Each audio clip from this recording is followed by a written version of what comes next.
ভোজ্য তেলের দাম বেঁধে দিয়ে আগামী 2 দিনের মধ্যে বাজারে সরবরাহ স্বাভাবিক না হলে গোদামগুলোতে অভিযানের সিদ্ধান্ত নিয়েছে চট্টগ্রামের প্রশাসন।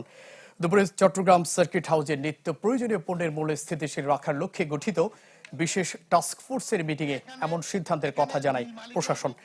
City mayor doctor Sadat Hossain এবং জেলা প্রশাসক ফরিদা খানম সহ সরকারি বিভিন্ন দপ্তরের কর্মকর্তারা এতে উপস্থিত ছিলেন।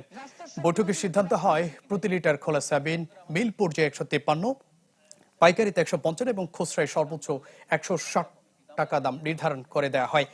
বাজারে তেলের সংকটের জন্য কেউ কেউ এসালমের মতো বড় প্রতিষ্ঠানগুলোর তেল আমদানি না করাকে দায়ী করলেও গোয়েন্দা সংস্থা থেকে জানানো হয় পর্যাপ্ত তেল আমদানি করা হয়েছে, তারপরও কৃত্রিম সংকট তৈরি করা হচ্ছে।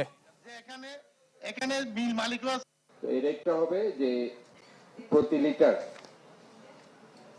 লিটার সয়াবিন তেল যেটা এখন বাজারে সংকট হয়েছে সেটা প্রতি লিটার 153 টাকা হবে যারা আমদানি করাদের ক্ষেত্রে, আর যারা খাতুনগঞ্জে যারা ট্রেডার্স আছে তারা সেটা 155 টাকা, আর বাইরে যেটা আপনার বাজারে খুচরা মূল্য সর্বোচ্চ 160 টাকা।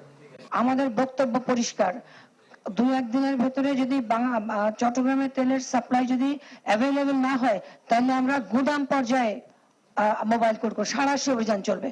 এটা কিন্তু ফিক্স এখনই বলে দেওয়া যায় না যে 155 হবে। এখন পর্যন্ত বোতলটাতেও 153 টাকা আমরা বিক্রি করি আমাদের ডিলারদের মাধ্যমে, 154 টাকা আমরা বিক্রি করি ডিলারদের মাধ্যমে বোতল, এবং লুজটা বিক্রি হয় তার উঠানামার ভিত্তিতে।